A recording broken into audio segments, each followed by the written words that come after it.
सबसे पहले private sector की बड़ी बात, प्राइवेट सेक्टर के कर्मचारियों के लिए एक गुड न्यूज़ है कि अब पेंशन पाना होगा आसान और 1 जनवरी 2025 से ये नया नियम लागू हो रहा है। जी हाँ, पेंशन पाने का तो प्राइवेट सेक्टर के कर्मचारियों के लिए ये अच्छी खबर है।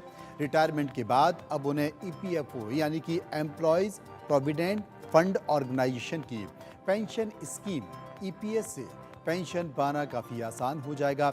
ये इसलिए है क्योंकि ईपीएफओ यानी कि कर्मचारी भविष्य निधि संगठन की पेंशन योजना के दायरे में आने वाले पेंशनर्स अगले साल से किसी भी बैंक या उसकी ब्रांच में अपनी पेंशन ले सकेंगे।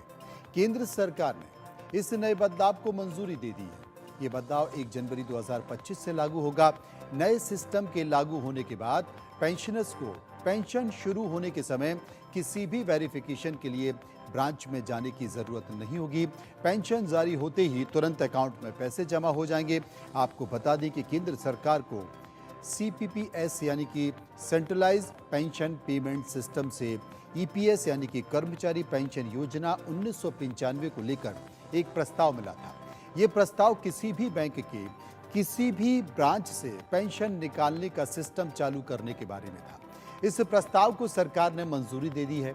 ये नया सिस्टम ईपीएस पेंशन भोगियों को 1 जनवरी 2025 से भारत में किसी भी बैंक या ब्रांच से अपनी पेंशन निकालने में सहायक होगा।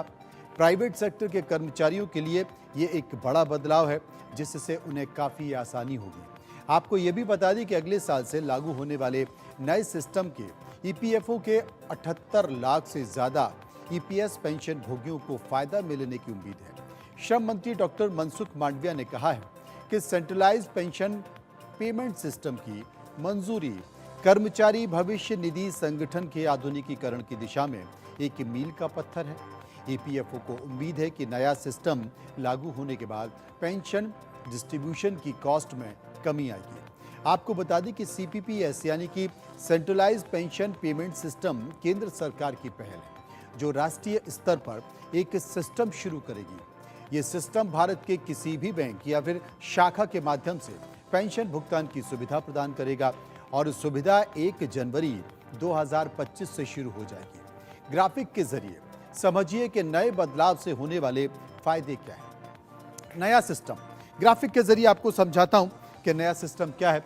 असल में नया सिस्टम लागू होने के बाद पेंशन भोगियों को रीलोकेट होने या फिर बैंक स्विच करते समय अपने पीपीओ यानी कि पेंशन पेमेंट ऑर्डर नंबर को ट्रांसफर करने की जरूरत नहीं होगी, जिससे रिटायरमेंट ले चुके लोगों को काफ़ी सुविधा हो जाएगी।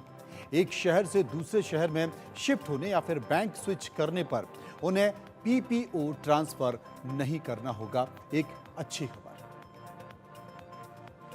आपको यह भी बता दें कि पीपीओ यानी कि कर्मचारी भविष्य निधि के तहत हर पेंशनर्स को असाइन किया गया है। एक यूनिक 12 डिजिटल का ये कोड होता है। ये एक नया सिस्टम ईपीएफओ ने सेंट्रलाइज आईटी इनबिल्ट सिस्टम यानी कि सिटीज 2.01 का हिस्सा है और मौजूदा डिसेंट्रलाइज सेटअप को एडवांस बनाने के लिए किया गया है।